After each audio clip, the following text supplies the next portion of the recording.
आफ्ताब हमेशा श्रद्धा को मारता पीटता था और पुलिस श्रद्धा के दोस्तों से पूछताछ कर रही है और आफ्ताब के बारे में अहम सबूत भी जुटा रही है। पुलिस श्रद्धा के दोस्तों के बयान और व्हाट्सएप चैट को आफ्ताब के खिलाफ सबूत के तौर पर पेश करेगी, जिसके बाद आफ्ताब पर शिकंजा कस सकता है।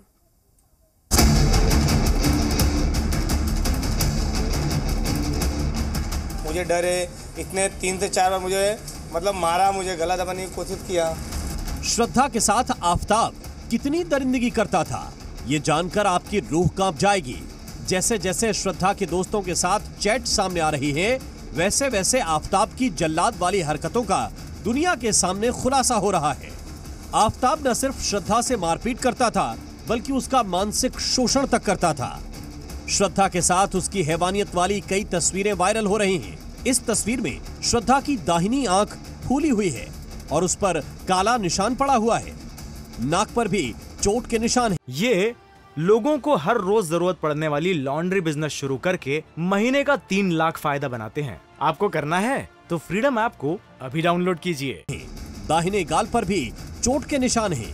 इस तस्वीर को श्रद्धा ने अपने एक दोस्त के साथ व्हाट्सएप पर शेयर किया था। इस तस्वीर के साथ श्रद्धा और उसके दोस्त का चैट भी जी न्यूज के पास है, जिसमें श्रद्धा की इस तस्वीर को देखकर उसका दोस्त उससे चोट के बारे में सवाल करता है। जीसस, तुम्हारी नाक को क्या हुआ? गिर गई या कुछ और? फ्रैक्चर हो गया। ओह हाँ, मैं सीढ़ियों पर चढ़ने के दौरान फिसल गई। अब ठीक हो? हाँ, काफी हद तक ठीक हो गया, शायद कुछ हफ्तों में ठीक हो जाए। इससे पहले भी श्रद्धा की चैट सामने आई थी, जिसमें श्रद्धा ने अपने साथ हो रही दरिंदगी का जिक्र किया था। श्रद्धा और करण की एक चैट सामने आई है, जिसमें श्रद्धा ने उसको आफ्ताब की पिटाई के बारे में बताया। साल 2020 की ये चैट में श्रद्धा ने कहा है कि पिटाई के बाद उसका बीपी लो और पूरे शरीर में दर्द था। इससे पहले श्रद्धा के पूर्व टीम लीडर करण के साथ साल 2020 में की गई चैट में श्रद्धा ने उसके साथ हुई मारपीट का जिक्र किया था। चैट में श्रद्धा कह रही थी कि इतनी चोट लगी है कि बिस्तर से उठने की ताकत नहीं है। ये तो सिर्फ सर नवंबर 2020 में जब ये बहुत ज्यादा हो गया था और बहुत बुरी तरह जब इसको मार पड़ी थी आफ्ताब से, उस दिन ये घर अपना लॉक करके ये बाहर भागी थी। सर, उसकी राइट आईज के नीचे एक पूरा ब्लैक मार्क हो गया था, जैसे बहुत बुरी तरह, जैसे किसी ने पंच मारा होगा उसको। श्रद्धा के पुराने बॉस ने यह भी खुलासा किया कि श्रद्धा मारपीट की घटना की शिकायत पुलिस में करना चाहती थी, लेकिन आफ्ताब ने यह भरोसा दिलाया कि दोबारा ऐसी घटना नहीं होगी और श्रद्धा आफ्ताब की बातों में आ गई। यही नहीं, श्रद्धा ने ऑफिस के लोगों को बताया हुआ था कि आफ्ताब उसका पति है। श्रद्धा ने रिटर्न कंप्लेंट ऑलमोस्ट फाइल कर दी थी, लेकिन आफ्ताब और उसके पेरेंट्स ने जब अश्योरेंस और गारंटी दी श्रद्धा को कि ये इंसिडेंट फिर से रिपीट नहीं होगा और आफ्ताब तुरंत ही उस घर से निकल जाएगा और वो श्रद्धा से संपर्क में भी नहीं रहेगा, तब श्रद्धा ने डिसाइड किया कि इसको एक लड़के को एक दूसरा चांस देना चाहिए, सेकंड चांस देना चाहिए। इस वजह से उसने एफआईआर फाइल नहीं की। इस बीच पुलिस ने श्रद्धा के दोस्तों से पूछताछ की है। जांच के लिए मुंबई पहुंची दिल्ली पुलिस की टीम ने श्रद्धा के 2 दोस्तों को बयान दर्ज करने के लिए बुलाया। इन दोनों दोस्तों के नाम राहुल राय और गॉडविन हैं। वहीं गॉडविन वो शख्स है जिसने श्रद्धा की मेडिकल रिपोर्ट और चोट के निशान वाले फोटो मीडिया को उपलब्ध कराए थे। यानी गॉडविन श्रद्धा और आफ्ताब के रिलेशन के बारे में बहुत कुछ जानता है। गॉडविन ने बताया कि आफ्ताब श्रद्धा को बुरी तरह टॉर्चर करता था। हत्या करने से पहले कई बार आफ्ताब ने श्रद्धा के साथ मारपीट की थी।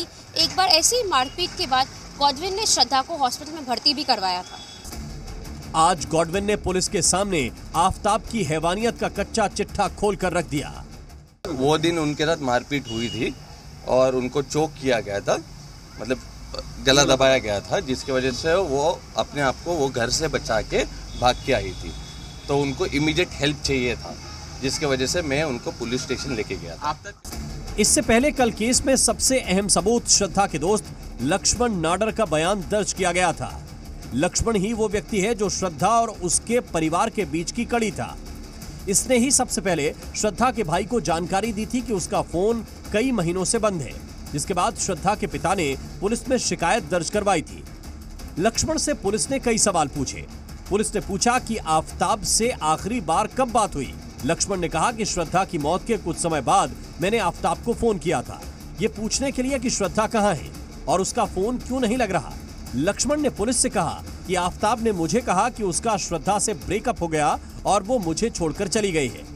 लक्ष्मण ने पुलिस को बताया कि उसकी आफताब से 22 मई के बाद बात नहीं हुई। लक्ष्मण के बयान से साफ है कि श्रद्धा के बारे में आफताब झूठ बोल रहा था। पुलिस लक्ष्मण के इस बयान को चार्जशीट में इस्तेमाल करेगी। श्रद्धा के सामने आ रहे व्हाट्सएप चैट को भी पुलिस आफताब के खिलाफ सबूत के तौर पर इस्तेमाल कर सकती है। जैसे जैसे श्रद्धा के दोस्तों के साथ चैट सामने आ रहे हैं, वैसे वैसे पता चल रहा है कि आफताब कितना हैवान था। हर चैट में श्रद्धा ने अपने दोस्तों के साथ आफताब की दरिंदगी का जिक्र किया है। श्रद्धा को ये भरोसा था कि एक दिन आफताब उसके घर से चला जाएगा और सब ठीक हो जाएगा, लेकिन ऐसा नहीं हुआ। ये लोगों को हर रोज जरूरत पड़ने वाली लॉन्ड्री बिजनेस शुरू करके महीने का 3 लाख फायदा बनाते हैं। आपको करना है तो फ्रीडम ऐप को अभी डाउनलोड कीजिए।